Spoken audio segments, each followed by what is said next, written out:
97,52,00,000 ధనం. అదేవిధంగా బొర్రా గుహల్లో ఎక్స్పీరియన్స్ సెంటర్ 29 కోట్లు, అహోబిలం మరియు నాగార్జున సాగర్లో 50 కోట్లతోటి ఒక కార్యక్రమం, అన్నవరం దేవాలయం అభివృద్ధికి 25,32,00,000తోటి ఈ కార్యక్రమాలు చేపట్టడం ద్వారా మొత్తంగా కేంద్ర ప్రభుత్వం నుంచి నిధులను తీసుకురావడం, రాష్ట్ర ప్రభుత్వం ప్రత్యేకంగా పీపీపీ మోడ్లో పెట్టుబడిదారులను ఆకర్షించి వారి ద్వారా కార్యక్రమాలు చేయటం, మొత్తంగా విడిగా ప్రైవేట్ రంగంలో అయితే 10,644 కోట్ల రూపాయలు పెట్టుబడులు, అదేవిధంగా మనకి కేంద్ర ప్రభుత్వ నిధులు కూడా వస్తున్నాయి అధ్యక్ష. దీని ద్వారా సముద్ర తీర ప్రాంతాన్ని ప్రత్యేకంగా తీసుకుని ఆ సముద్ర తీర ప్రాంతంలో హోటల్స్, రిసార్ట్స్, వెల్నెస్ సెంటర్స్ ఏర్పాటు చేయడం ద్వారా పర్యాటక రంగాన్ని అభివృద్ధి చేయాలనేటువంటి ఆలోచన చేస్తా ఉన్నాం అధ్యక్ష. ఇది స్పష్టమైనటువంటి తేడా అధ్యక్ష.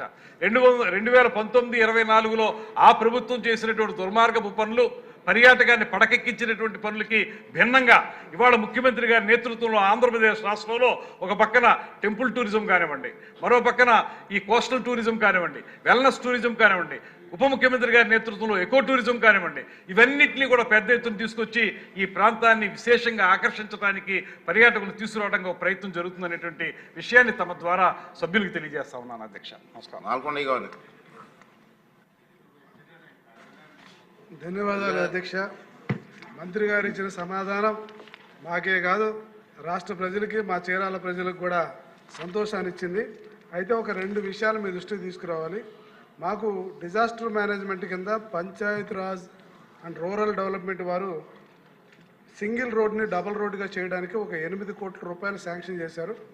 అయితే కొంత పార్ట్ పనిచేసి మధ్యలో ఆపేశారు. అది 1,95,00,000 పేమెంట్ ఇచ్చినట్టుగా కానీ అయితే ఆ రోడ్డు కంప్లీట్ చేస్తారు.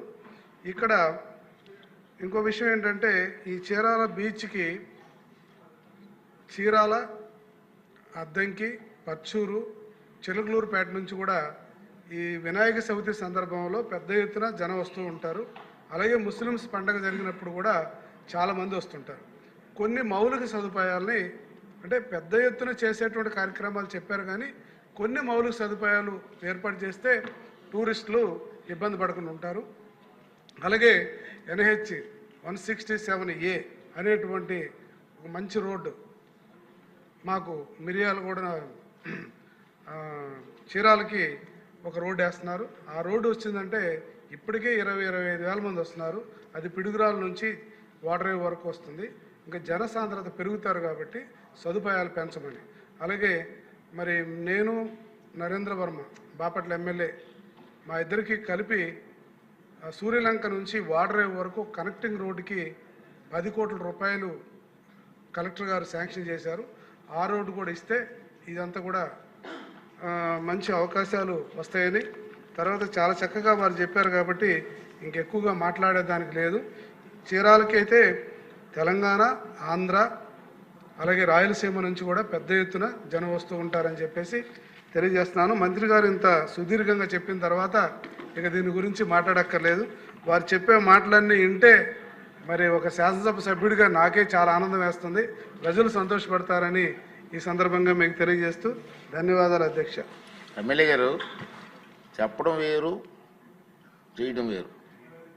ముందే సంతోషపడుతున్నాను. మంత్రి గారు అధ్యక్ష అదే చెప్పే. మంత్రి గారు ఒక్క నిమిషం, మీరు గోవా వెళ్ళారేటప్పుడు గోవా చిన్న ప్లేసు బ్రహ్మాండంగా టూరిజం అయింది. ఒకసారి ఎమ్మెల్యేస్తో కూడా ఇంట్రెస్ట్ ఉన్న వాళ్ళు ఒక 5-6 కమిటీస్ పంపిస్తే వాళ్ళు స్టడీ చేసి మనకు అంతకంటే ఎక్కువ అవకాశాలు ఉన్నాయి ఇక్కడ బ్రహ్మాండం చేయడానికి బాగుంటుంది. ఒకసారి స్టడీ చేయండి, అవకాశాలు ఉన్నాయి మనకి, బ్రహ్మాండం చేయొచ్చు, మంచి ఇన్కమ్ వస్తుంది. అదే కమిటీ ఏంటి సార్ వేసి గోవా వెళ్ళి చూస్తే చెప్పాలి. మీరు అందుకే చెప్పాలి, ఏమన్నా చెప్తారా? ఏం కాదు, తమరు ఇచ్చిన సూచనని తప్పనిసరిగా అమలు చేస్తాం అధ్యక్ష.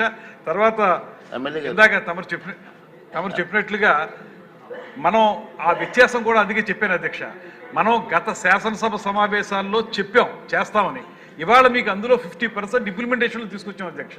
అది తమకు తెలియజేస్తూ ఏవైతే మౌలిక సదుపాయాల గురించి గౌరవ సభ్యులు చెప్పారో వాటిని డిస్ట్రిక్ట్ లెవెల్లో కలెక్టర్ గారితో ఒక మీటింగ్ ఆర్గనైజ్ చేస్తాం అధ్యక్ష. అక్కడ సభ్యులు కూడా ఉంటారు. అందరం కలిసి కూర్చుని ఒక యాక్షన్ ప్లాన్ తయారు చేసుకుని మౌలిక సదుపాయాల కల్పనకి మరింత ఎక్కువ నిధులు ఇచ్చేలాగా తప్పనిసరిగా ఏర్పాటు చేస్తాం. క్వశ్చన్ నెంబర్ 1104 వ్యవసాయ శాఖ మంత్రి గారు.